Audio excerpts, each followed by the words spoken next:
Assalamualaikum warahmatullahi wabarakatuh. Alhamdulillah wassalatu wassalamu ala rasulillah wa ala alihi wa ashabihi wa man wala wala hawla wala quwwata illa billah wa ashhadu an la ilaha illallah wahdahu la syarikalah wa ashhadu anna muhammadan abduhu wa rasuluh. Ya ayyuhalladzina amanu taqullaha haqqa tuqatih wa la tamutunna illa wa antum muslimun. Amma ba'd. Ikhwafillah, saudara-saudari sekalian, kita telah membaca beberapa ayat dari kisah sahih para nabi, yaitu Nabi Adam alaihissalam. Allah menjelaskan kedudukan beliau alaihissalam dari tinggal di surga karena bujuk rayu iblis la'anatullah, maka turunlah dia dari jannah. Dan ayat itu banyak, beberapa ayat menjelaskan. Memang sepertinya berulang-ulang, tapi ini penting. Ada poin-poin setiap ayat yang dimana kita perlu mendengarkannya, membacanya, mengkajinya, sehingga kita dapat faidah yang banyak. Begitu Al-Imam Al-Hafiz Ibnu Katsir menulis dalam bukunya.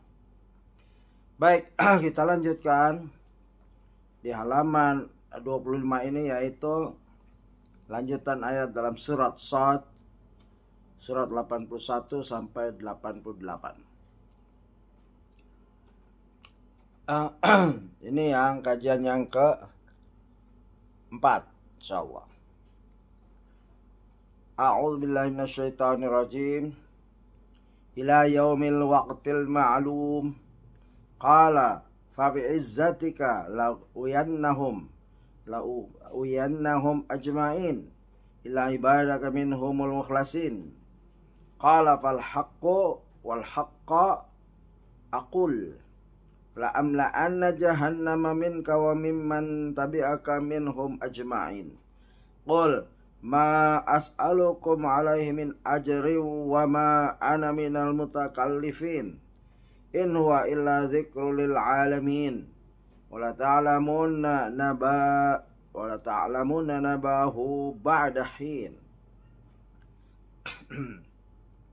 Sampai pada hari yang telah ditentukan waktunya, yaitu hari kiamat.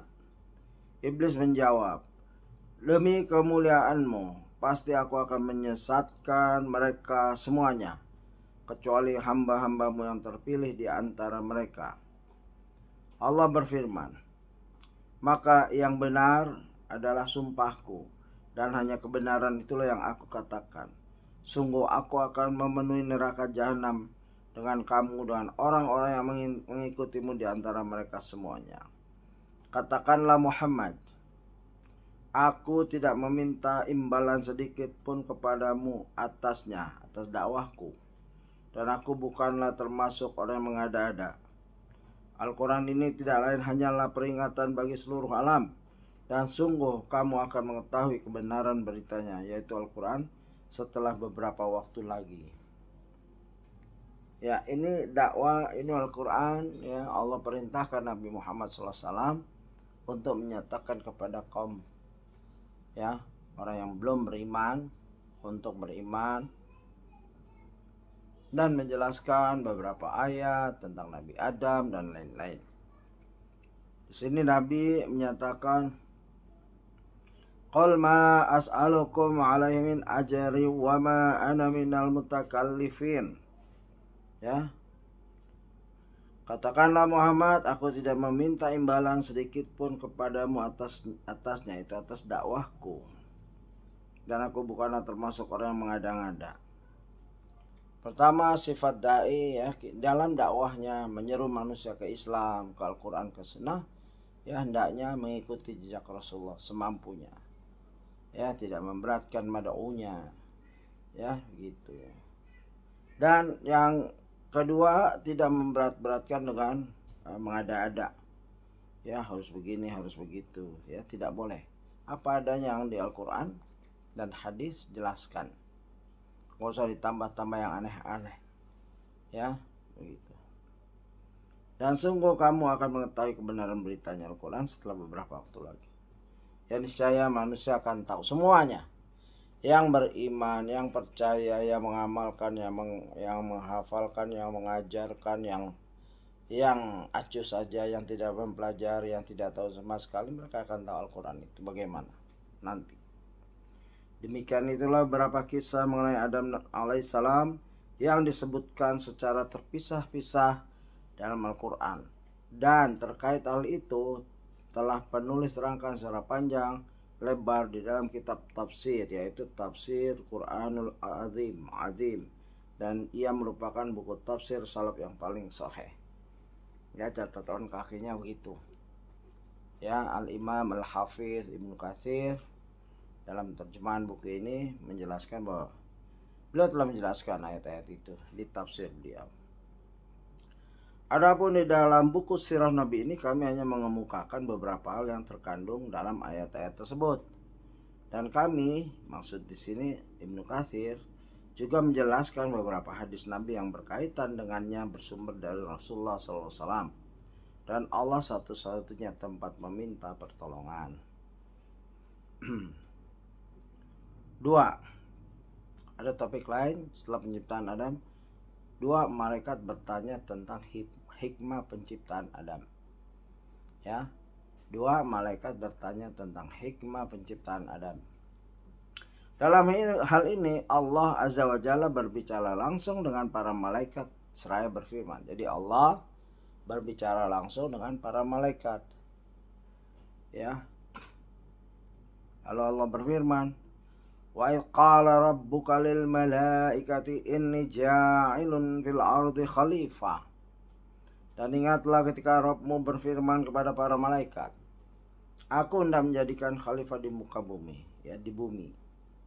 Surat Al-Baqarah ayat 2, surat 2 ayat 30. Wa huwal ladzi ja'alakum khalaifal ard. Dan dialah yang menjadikan kamu sebagai khalifah-khalifah di bumi. Surat Al-An'am surat 6 ayat 165. Wa yaj'alakum khulafa'al ard.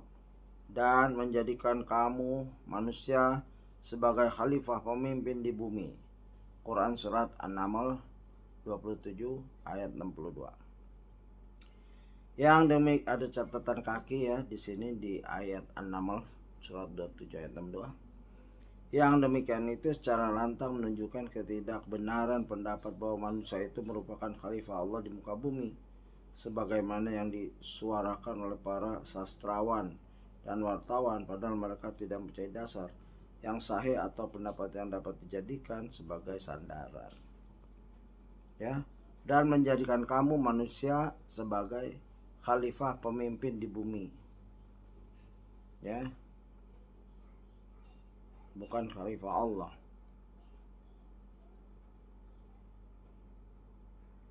Ya, ada diskusi seperti itu.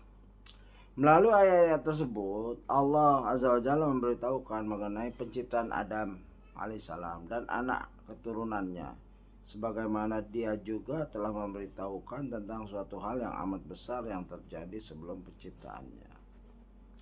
Maka malaikat pun bertanya dengan maksud untuk mengetahui hikmah. Ya, malaikat bertanya tentang hikmah, bukan dimaksudkan sebagai penolakan dan pengingkaran serta kedengkian terhadap Adam dan anak keturunannya. Sebagaimana hal itu telah diragukan sebagai ahli tafsir yang kurang memahami, yaitu terkait pertanyaan para malaikat. Ataj'alu fiha may yufsidu fiha wa yasfiku dima. Ya, itu analisa malaikat tidak ragu, cuman mencari hikmah, bertanya kepada Rabb-nya.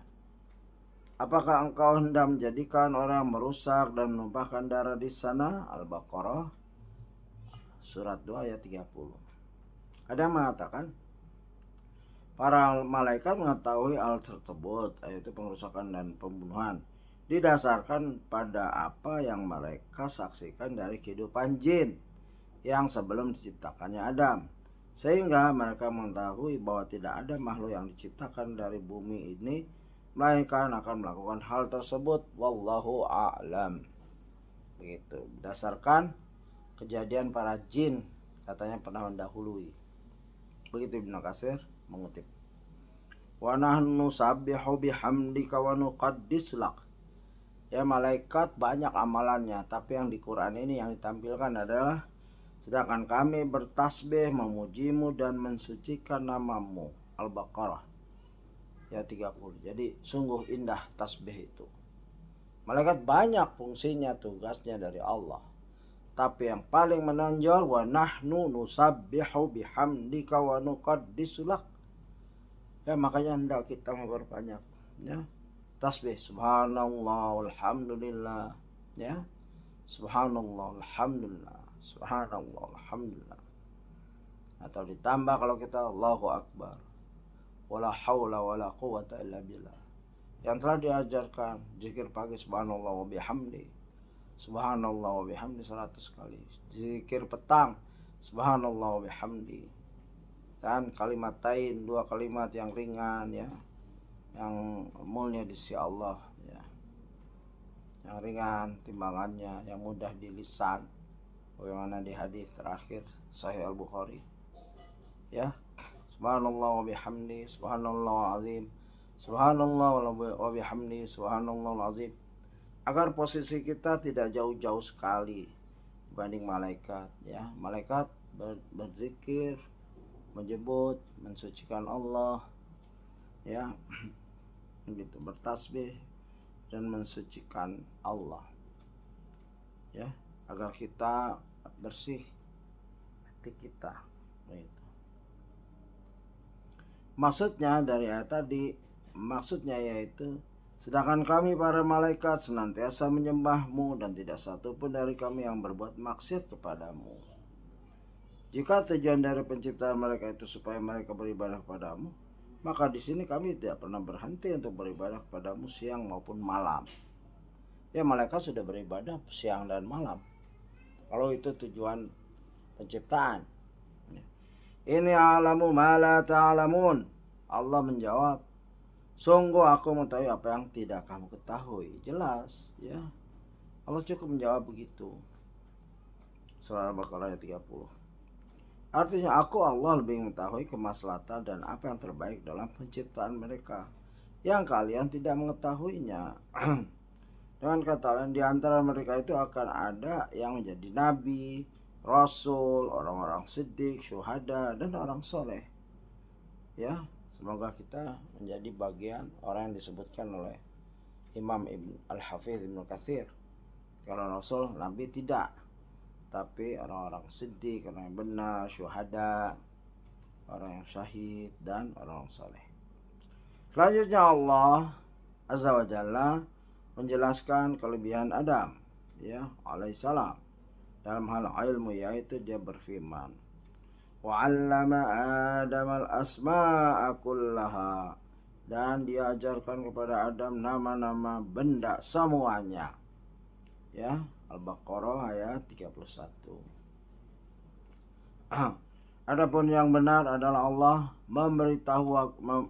Azza wa Jalla memberitahukan Adam nama-nama berbagai zat dan semua gerakannya, baik itu yang kecil maupun yang besar, sebagaimana yang diisyaratkan oleh Ibnu Abbas radhiyallahu anhu. Ini menarik. Imam Al-Bukhari meriwayatkan hadis dari Anas bin Malik radhiyallahu anhu, dan Rasulullah SAW bersabda, yajtami'ul mu'minuna yawmal qiyamah fayaquluna law istashfa'na ila rabbina fayatuna adama fayaquluna anta abun nas khalaqakallahu biyadihi wasjadalaka malaikatah wa 'allamaka asma'a kulli syai'. Orang-orang mukmin itu akan berkumpul pada hari kiamat kelak. Lalu mereka berkata, seandainya kami meminta syafaat kepada Rabb kami, ya, seandainya kami bisa meminta syafaat kepada Rabb kami. Setelah itu mereka pun datangi Adam dan berkata, engkau bapa umat manusia, Allah Azza wa Jalla menciptakan kau dengan tangannya sendiri, Dia juga telah memerintahkan para malaikatnya bersujud kepadamu dan mengajarkan kepadamu tentang nama-nama sesuatu. Lalu dia menyebutkan hadis selengkapnya. Nah, di sini ada catatan kaki, yaitu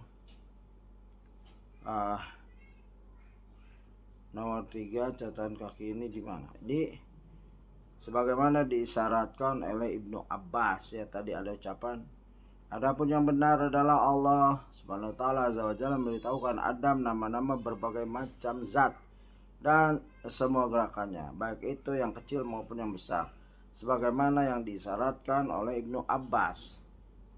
Ada catatan kaki nomor 3 di sini. Ibnu Katsir dalam kitab Tafsirul Qur'anul Azim mengatakan, yang benar adalah bahwa Allah mengajarkan segala macam hal kepada Adam, yakni tentang zat, sifat, dan berbagai aktivitasnya, sebagaimana yang dikatakan oleh Ibnu Abbas sampai fosfat, yakni nama-nama zat dan aktivitasnya yang besar maupun yang kecil.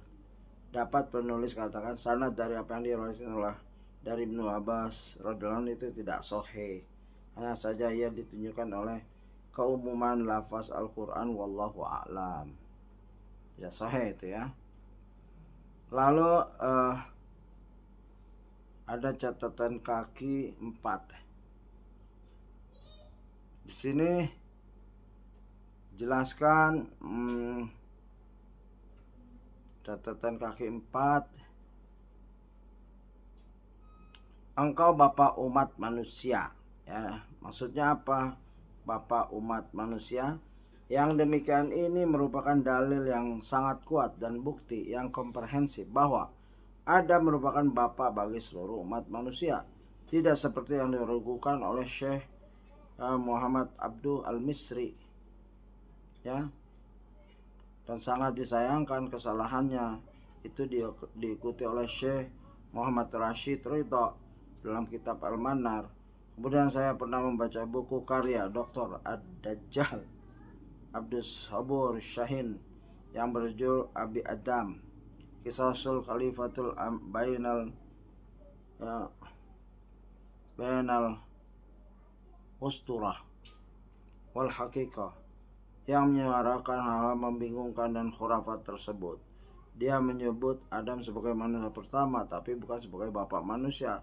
Tidak ada yang tenggelam ke dalam kegelapan ini kecuali orang yang sesat, sebagaimana firman-Nya. Ma ashhadtuhum khalqas samawati wal ardi wala khalqa anfusihim wa ma kuntu muttahidal mudillina aduda. Aku tidak menghadirkan mereka, iblis dan anak cucunya, untuk menyaksikan penciptaan langit dan bumi, dan tidak pula penciptaan diri mereka sendiri.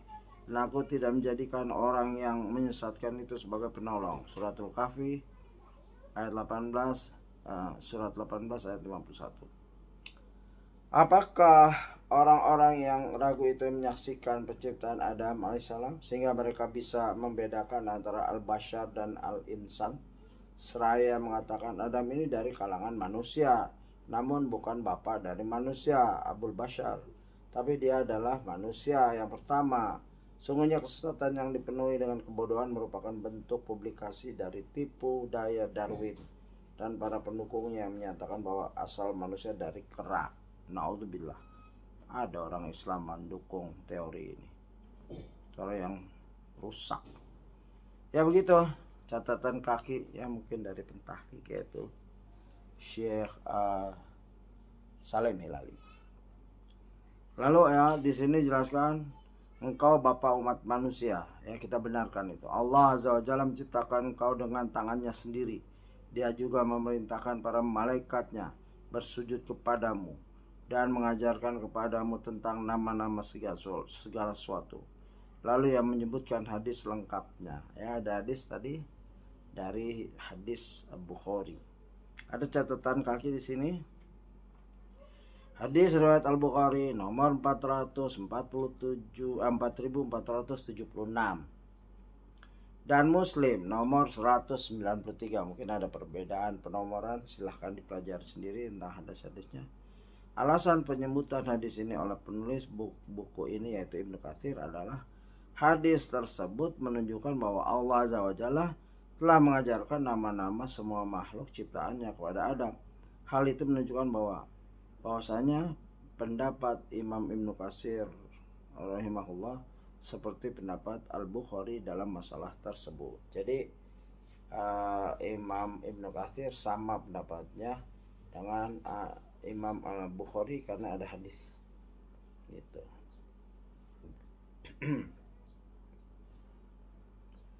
Summa aradahum 'alal malaikati faqala anbi'uni bi asma'i haula'i in kuntum shadiqin. Kemudian dia perlihatkan kepada para malaikat seraya berfirman, sebutkan kepadaku nama semua benda ini jika kamu yang benar. Surat Al-Baqarah surat 2 ayat 31. Al-Hasan Al-Basri berkata, setelah Allah Ta'ala menciptakan Nabi Adam, maka para malaikat mengatakan, Rabb, kami tidaklah menciptakan seorang, melainkan kami lebih mengetahui darinya, dari Adam. Maka mereka pun diuji dengan hal itu, yaitu firman Allah, in kuntum shadiqin, jika kamu yang benar, ya Al-Quran Al-Baqarah ayat 31. Para malaikat menjawab, subhanaka la ilma lana illa ma 'allamtana innaka antal alimul hakim. Mereka menjawab, maha suci engkau, tidak ada yang kami ketahui selain apa yang telah engkau ajarkan kepada kami. Sungguh engkau lah yang maha mengetahui, maha bijaksana. Al-Baqarah surat 2 ayat 32. Maksudnya maha suci engkau, tidak akan pernah ada seorang pun yang mampu menguasai ilmumu tanpa pengajaranmu. Ya, jadi Allah ajarkan manusia Adam melalui nabinya. Ya, itu setelah Nabi Rasul wafat, ulama warasatul anbiya. Begitu, enggak ada orang faham sendiri. Tidak, melalui proses. Yang demikian itu adalah sama seperti firman-Nya Azza wa Jalla dalam surah yang lain. Wala yuhituna bisyai'im min ilmihi illa bima syaa. Dan mereka tidak mengetahui sesuatu apapun tentang ilmunya melainkan apa yang dia kehendaki. Al-Baqarah ayat 255, ini suratul Kursi. Gak ada yang paham ilmu ya kecuali yang Allah kehendaki, Allah ajari. Dan firman-Nya, qala ya Adamu ambihum bi asma'ihim falamma ambahum bi asma'ihim qala lam aqul lakum inni a'lamu ghaibas samawati wal ardi wa a'lamu ma tubduna wa ma kuntum taktumun. Dan dialah Allah berfirman, wahai Adam, beritahukanlah pada mereka nama-nama itu. Setelah dia Adam menyebutkan nama-namanya, dia berfirman, bukankah telah aku katakan kepadamu, wahai para malaikat ya, bahwa aku mengetahui rahasia langit dan bumi, dan aku mengetahui apa yang kamu nyatakan dan apa yang kamu sembunyikan. Ya, maksudnya adalah ini dalam Al-Baqarah ayat 33. Maksudnya adalah Allah menyatakan bahwa dia mengetahui hal-hal yang tersembunyi, sebagaimana dia mengetahui segala sesuatu yang nampak. Firman Allah, wa idh qulna lil malaikati isjudu li Adam fasajadu illa iblis aba wastakbara. Dan ingatlah ketika kami berfirman kepada para malaikat, sujudlah kamu kepada Adam, maka mereka pun sujud kecuali iblis, ia menolak dan menyombongkan diri, aba wastakbar. Al-Baqarah 34. Sujudnya para malaikat kepada Adam merupakan penghormatan. Ingat ya, ada yang sok pintar ya, dari kalangan manusia, orientalis atau orang Islam tapi nyeleneh. Dia dibilang bagus itu sedih. Iblis tauhidnya tinggi, dia tidak mau menyembah yang lain kecuali Allah. Justru tauhid iblis itu tinggi. Ini pendapat apa? Ya, semaunya. Na'udzubillah, rusak akal kayak gitu. Sujudnya para malaikat kepada Adam merupakan penghormatan yang luar biasa bagi Adam. Itu penghormatan kepada Adam alaihissalam, bukan penyembahan. ketika dia menciptakan Nabi Adam langsung dengan tangannya dan meniupkan ke dalam diri Adam ruh ciptaannya, sebagaimana yang difirmankannya, fa idza sawaituhu fa nafakhtu fihi min ruhi faqaulah sajidin. Maka apabila aku telah menyempurnakan kejadiannya dan aku telah meniupkan roh ciptaanku ke dalamnya, maka tunduklah kamu kepadanya dengan bersujud. Suratul Hijr surat 15 ayat 29. Berikut ini adalah 4 kemuliaan yang diberikan kepada Adam, yaitu 1. Adam diciptakan langsung dengan tangan Allah Azza wa Jalla. 2. Ditiupkan ke dalam dirinya ruh ciptaannya. 3. Para malaikat diperintahkan sujud kepadanya. 4. Serta diajarkan kepadanya nama segala sesuatu. Sudah, ya begitu. Ini mulianya Adam di sisi Allah dengan dia diberi kelebihan itu yang tidak ada pada malaikat. Oleh karena itulah ketika Nabi Musa bertemu dengan Adam di Mala'ul A'la dan keduanya saling berbantahan, ketika itu Nabi Musa berkata kepada Adam, "Engkau Adam adalah bapa umat manusia. Allah telah menciptakanmu dengan tangannya sendiri, dan dia telah meniupkan roh ciptanya ke dalam dirimu, memerintahkan malaikat untuk bersujud kepadamu, serta mengajarkan kepadamu nama-nama segala sesuatu." Ya, Musa itu orang yang berilmu juga.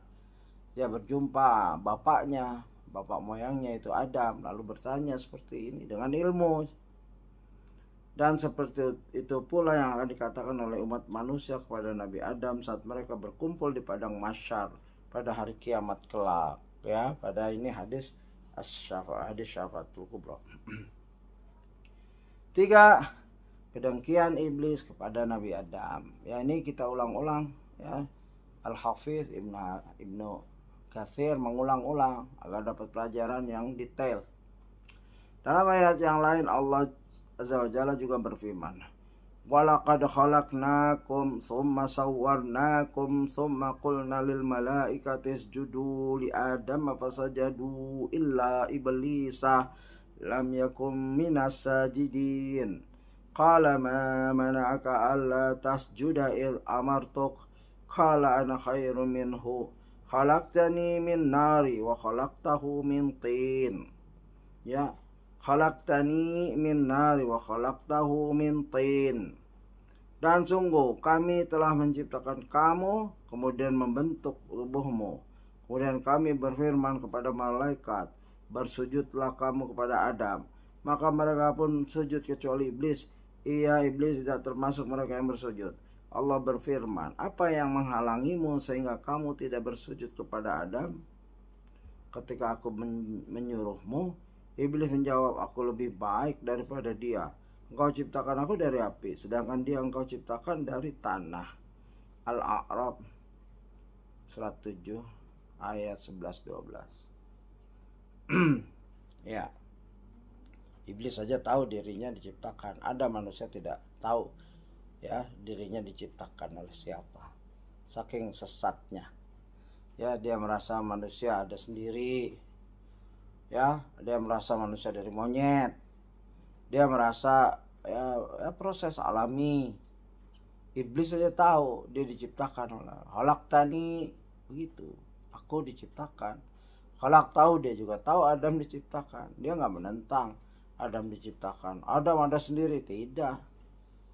Dia, ya, iblis laknatullah tidak menentang dirinya diciptakan. Tidak ada masalah itu ilmu iblis. Dan dia tahu juga Adam juga diciptakan.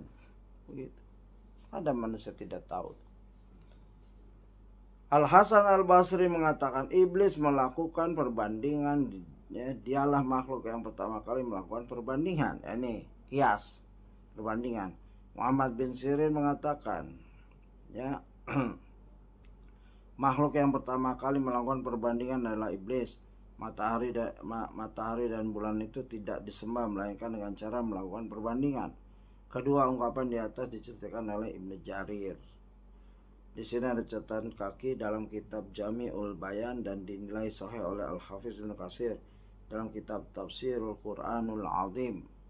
Ya, perbandingan ini. Ya. Artinya iblis melihat dirinya sebagai cara membandingkan antara dirinya dengan Adam. Dia melihat dirinya lebih mulia daripada Adam, sehingga ia menolak bersujud padanya. Padahal ada perintah langsung dari Allah Azza wa Jalla kepadanya dan kepada seluruh malaikat. Suatu perbandingan jika bertolak belakang dengan nas, maka ia tidak mempunyai nilai sama sekali. Ya, perbandingan kias itu maksudnya. Yang bertolak belakang dengan nas, perintah, ya kalah. Iblis melakukan perbandingan, dia lebih hebat, lebih mulia dari Adam karena dari api, sedangkan Adam dari tanah. Dia tahu memang Adam dari tanah dan benar itu, ya, diciptakan dua-duanya dari api dan dari tanah. Tapi dia melawan perintah, melawan dalil, disuruh hormat. Ya, suatu perbandingan jika bertolak belakang dengan nas, maka ia tidak mempunyai nilai sama sekali. Lihat secara seksama buku Hujatul Iblis karya Imam Ibnul Qayyim Al-Jauziyah halaman 11 dan setelahnya dengan tahqiq yang saya berikan, maksudnya Syekh Aid, ya, Syekh Salim Al-Hilali. Demikian dulu, kita akan lanjutkan di pertemuan yang kelima pada halaman 33 insyaallah. Ya, saya mohon maaf jika ada pembacaan yang salah dan kurang tepat. Subhanakallahumma wa bihamdika asyhadu an la ilaha illa anta astaghfiruka wa atubu ilaik. Assalamualaikum warahmatullahi wabarakatuh.